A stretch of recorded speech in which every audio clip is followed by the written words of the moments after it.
Sur le chemin qui, des abîmes de la séduction et de la possession, mène à la liberté, le croyant s'aperçoit qu'il doit combattre de façon constante contre toute la puissance des ténèbres. Car l'œuvre d'affranchissement qui s'est faite en lui a révélé les profondeurs de haine et de méchanceté déployées par Satan et ses légions d'esprits mauvais. Il comprend qu'il lui faut toujours combattre contre toute possession possible de son être par les esprits mauvais, combattre contre toute leur œuvre.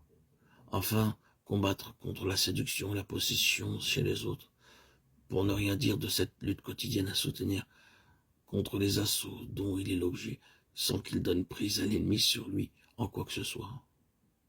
Le croyant affranchi de la possession naît à la guerre, à la vie de combat. Il est obligé de combattre pour garder sa liberté, tout comme l'enfant qui vient de naître doit respirer pour conserver la vie. De même qu'il y a une naissance à la vie physique, de même il y a une naissance, un enfantement du combattant qui s'accomplit au sein de la souffrance entraînée par l'œuvre de délivrance de l'esclavage de Satan. Par cette lutte offensive qu'il doit poursuivre contre l'ennemi, le croyant s'initie toujours mieux à l'activité systématique des forces de Satan, grâce au discernement qu'il a acquis en matière de possession et séduction. Il peut discerner leurs symptômes chez les autres. Ils se sont alors moralement obligés à prier pour eux et à travailler à leur délivrance. Deux principes gouvernent généralement les batailles, l'offensive et la défensive.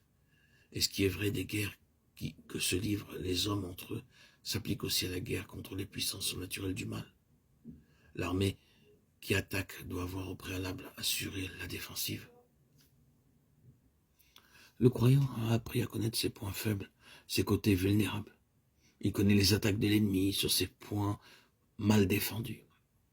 Il y veille donc très particulièrement. Il constate que les moindres attaques, celles qu'autrefois, avant qu'il ne fût séduit et possédé, il ne ressentait même pas l'accablement. Aujourd'hui aisément, et lui font perdre son équilibre spirituel. Il est donc toujours sur ses gardes, toujours prêt à parer aux attaques directes. Indirectes, celles-ci se produisent par l'intermédiaire des autres et sont souvent les plus violentes. De plus, il a les yeux ouverts sur l'ennemi. Dieu se voit dans ses œuvres. Jean 14, 10, 11. Et les puissances des ténèbres se voient dans leur activité. Celles-ci auront aussi bien que l'activité divine est invisible au regard naturel, mais ses effets sont visibles pour ceux qui connaissent les signes distinctifs des deux activités.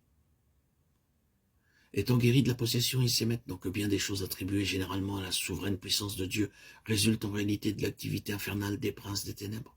Il sait que la grande cause de l'apathie et du sommeil léthargique de l'Église est satanique, et qu'une forte proportion de ce qu'on attribue généralement au péché ou à la mauvaise nature résulte uniquement de l'activité directe des esprits du mal. Il combat donc ces doctrines qui font remonter à Dieu les agissements de Satan dans le monde. Ces anciennes croyances sur ce point spécial sont tombées à terre. Elles se sont effondrées comme autant de théories acceptées sans avoir été prouvées. Et il possède maintenant une théologie purifiée et une vraie démonologie. Il est devenu pratique au premier chef. Dieu est pratique, le diable est aussi. Et le chrétien doit l'être à son tour pour seconder l'action de Dieu contre Satan. Par les évangiles, il voit que la grande arme du Seigneur pour détruire les œuvres du diable, c'est la prière. Lui aussi se consacre à la prière, puisqu'elle est l'arme par excellence dans le combat où il se trouve engagé.